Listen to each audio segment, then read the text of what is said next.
Hello friends, welcome to my channel Astro Rozana. तो चलिए आज हम लोग मैरिज लाइंस के ऊपर डिस्कशन कर लेते हैं।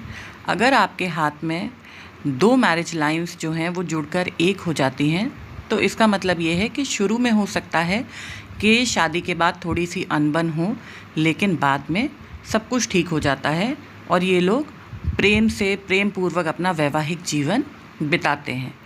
अगर आपको जानकारी नहीं है कि विवाह रेखा कहाँ होती है तो आप अपनी छोटी उंगली के नीचे से, जहाँ से हृदय रेखा शुरू होती है, तो छोटी उंगली और हृदय रेखा के बीच में हथेली के कोने में आप देखेंगे कि हथेली के पिछले हिस्से से छोटी छोटी रेखाएं जो हैं वो आपकी छोटी उंगली और हृदय रेखा के बीच में बन रही हैं, जिसको कि मैंने यहाँ हरे रंग से दिखाया है।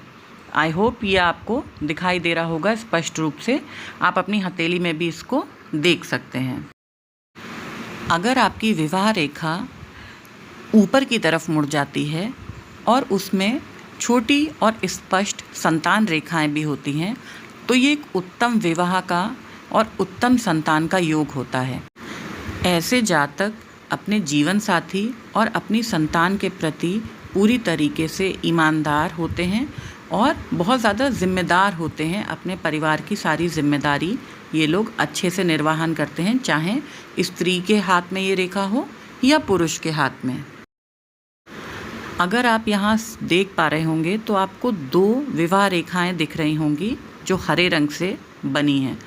आप अगर किसी भी जातक के हाथ में इस तरीके की रेखाएं होती हैं जो एक समान बड़ी और स्पष्ट होती हैं तो बहुत चांसेस हैं कि ऐसे लोग, उनके दो विवाह होने के योग होते हैं।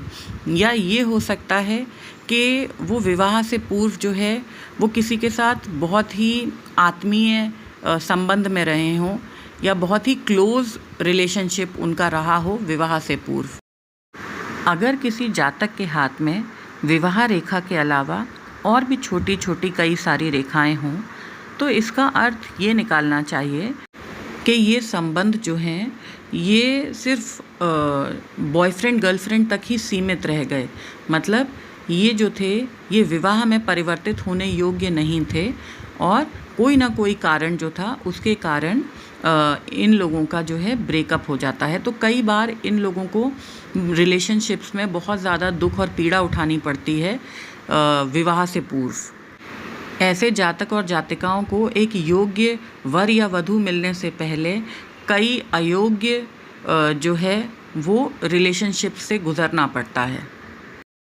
अगर किसी की एक ही बिंदु से दो विवाह रेखा जो है वो निकल रही हैं और एक समान चल रही हैं तो इसका मतलब ये हो जाता है कि ऐसे लोग जो हैं विवाह या तो दो शादियां करते हैं और एक साथ दोनों शादियों का निर्वहन करते हैं।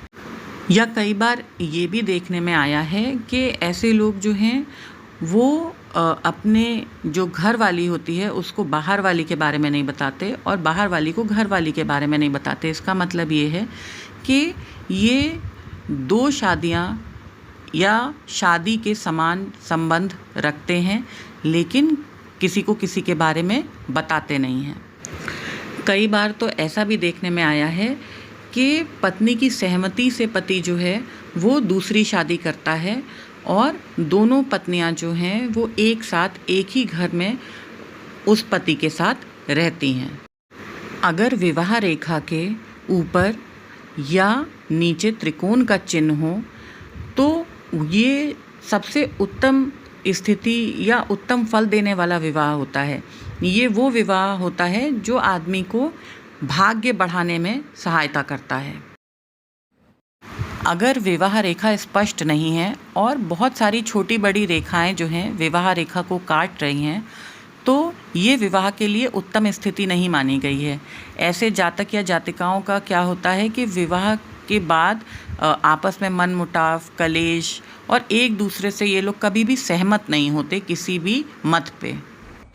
अगर विवाह रेखा चेन की आकृति की है तो ऐसे जातक जातिकाओं का वैवाहिक जीवन कैसा रहेगा कि कुछ दिन बहुत अच्छे और कुछ दिन बहुत ख़राब।